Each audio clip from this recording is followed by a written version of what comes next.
What is going on, everybody? So for those of you new to this channel, I work for a company called Technicians, and we do saltwater aquariums, freshwater aquariums, and ponds. Now, we mainly specialize in saltwater aquariums, and I've seen all different types of setups. And one of the things I hear most often, especially from people that are just getting into the hobby or who might have a freshwater aquarium, is I show some interest in saltwater aquariums, but I don't know, I got a freshwater tank now, and the hang on the back filter, the canister filter, it's pretty straightforward. Saltwater filtration, it just seems like there's a lot going on there, and basically they get intimidated. So they want to know if they can take their existing aquarium and turn it into a saltwater aquarium. Absolutely yes. If you got a hang on the back filter, if you have a canister filter, you absolutely can make it a saltwater aquarium. And as a matter of fact, I'm going to show you guys in a second a tank that's been up for over 10 years that's been running on a very small basic canister filter that's doing unbelievable. Now, for those of you who are just getting into the hobby and are watching this video because you want to learn more about saltwater aquariums, I'm going to take you to a customer's house and show you the basic setup of most saltwater aquariums. Let's check it out. So here I am at a customer's house. I want to go over the filtration with you guys because this is the setup that you most commonly see in saltwater tanks. Now, so it all looks jumbled, it looks confusing, right? It looks like there's a lot going on here, and this can intimidate people, but what you basically have is you have something like that right there. That's an overflow. The water goes into there, so it goes down those teeth of that overflow, goes down through this piping, and then that piping connects to right here. It drains into what is essentially a filter sock, right? So you fill out those, so you get out all those small particles in the water. And you have another sock right here as well. So usually, this is a bigger tank, so these are bigger socks, but usually you'll have something like a filter sock right here. And then the next stage would be a protein skimmer. So the water goes through the socks into this chamber right here, and then you have a protein skimmer. What is a protein skimmer? Basically, to simplify it, what this does is gets organics out of the water by using surface agitation, basically bubbles, right? And it works extremely well when it's honed in. Look how gunky and nasty that is. And I'll take one for the team. I'll put my finger in here. Look at this. Look at that. Look at all the gunk that got out. That's just fish waste, that's broken down proteins, that's all the stuff you want to get out of your aquarium. And it looks bad, it smells even worse. And then you have something like this, which is a freshwater reservoir, which is cut off from the rest of the tank. And basically, when the salt water evaporates, you have this tank right here that tops off the tank with fresh water to keep the salinity balanced. And then after the protein skimmer section, it goes into the section back there, which is the return, which another pipe goes, shoots up here, and then you have a nozzle there, and a nozzle there that shoots the water back out. So everything goes in there, goes through filtration socks, goes through a protein skimmer, and it goes back into the return pump, which it shoots back up into the tank. So now this is a big, what we call a sump. This is a big area where you can customize and put whatever you like in here to get the best out of your filtration as possible.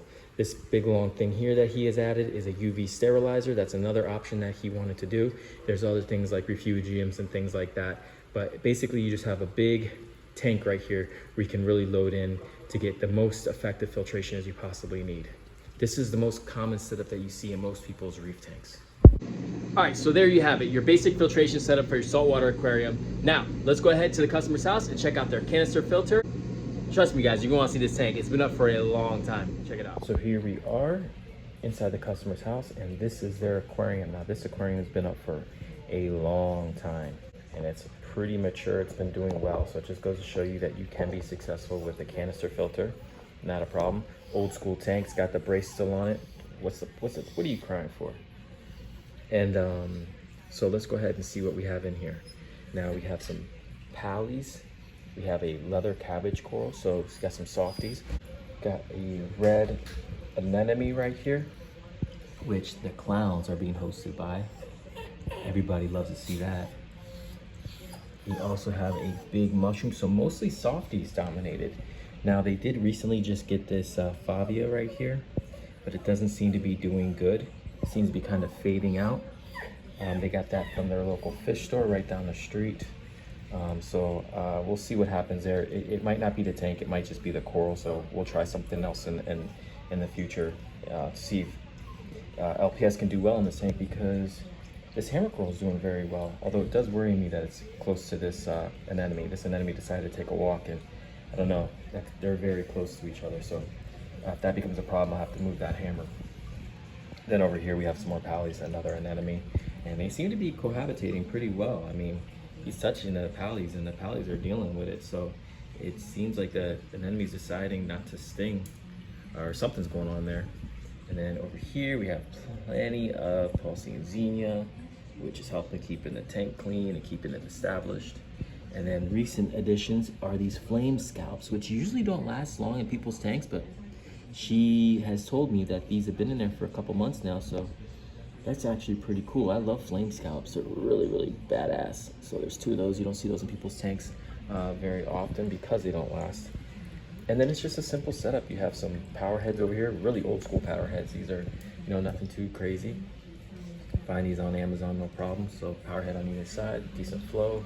And oh, look at our buddy, little puffer up top here, hiding. Barely hard, we can barely see him. Seems to be upset. Oh, I can't find him. Where are you at?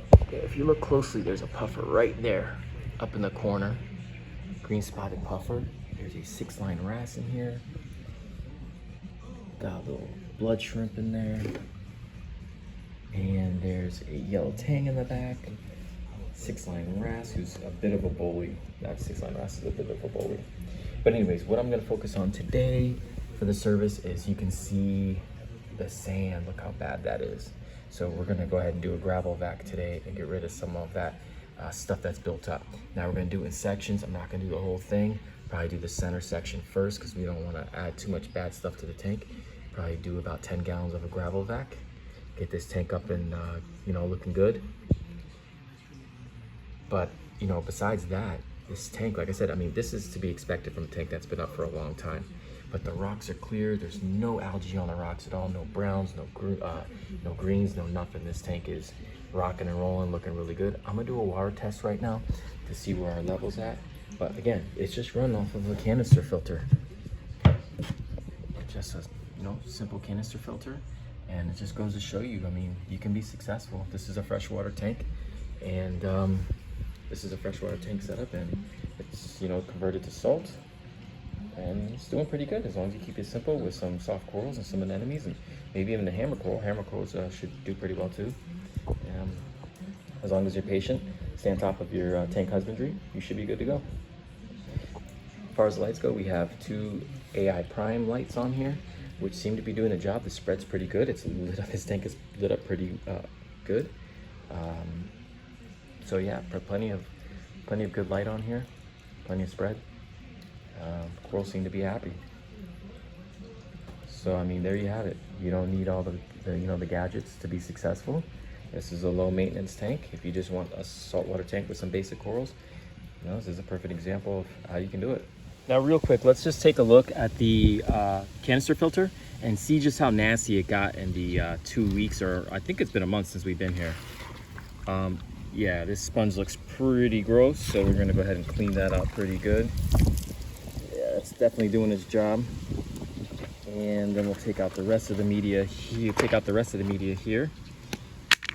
So we have these little filter pads. Bring this up.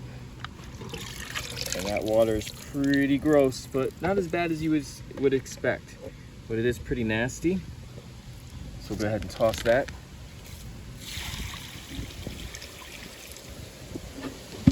But yeah, not terrible. There is a little bit of some grime and stuff in there, some detritus, but not terrible. We're gonna go ahead and rinse all this stuff out really, really good because these sponges are nasty. So you definitely wanna make sure you clean your canister filter, you know, once a week.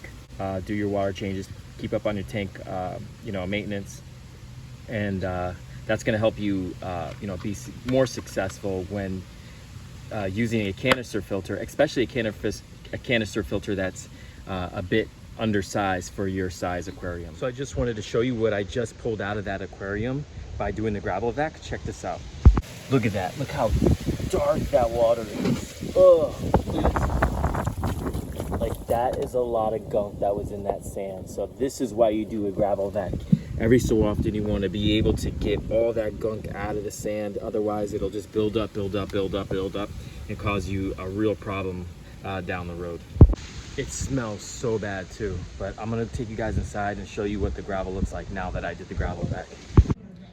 And we can look at the sand and see how clean it is now. We did a nice gravel vac. Looks great. We got rid of all that gunk that was in there. And that's gonna make for a much healthier tank going forward. And we'll be back here in a month's time. This aquarium's been up for longer than a decade, so you know, long term, not a problem with the canister filter. Beautiful setup, very simple, low maintenance, awesome tank. Can't wait to put more coral in here. I'll keep you guys posted. All right, so there we have it. Proof that you can run a saltwater tank successfully and actually have it thrive with a canister filter. I really like this setup for people who have freshwater tanks that are kind of feel stagnant with freshwater tanks and want to make the leap over to saltwater. I think switching your freshwater tank with the existing filtration over to a saltwater tank is kind of a good move because number one, it's basic, you're familiar with the filtration. You can better focus on the livestock in the tank. So you can get accustomed to what care needs that the saltwater fish need. And once you start getting corals, you can really start understanding the different types of corals and what they need to survive. Also, it does help to save a little bit of money because you're gonna need it for some really good lights. Now, can you have like this unbelievable, you know, high-end expert tank with a canister filter? I'm pretty sure you probably could find a way to make that happen if you got a bunch of wave makers and got some good flow in there and you got a pretty good canister filter setup. But my personal opinion is canister filters it's good to introduce you to the saltwater hobby, but long-term, I still think it's better to get a proper saltwater tank setup. All right, let me know what you guys think down in the comments. What has been your experience with canister filters? And would you recommend them for a beginner?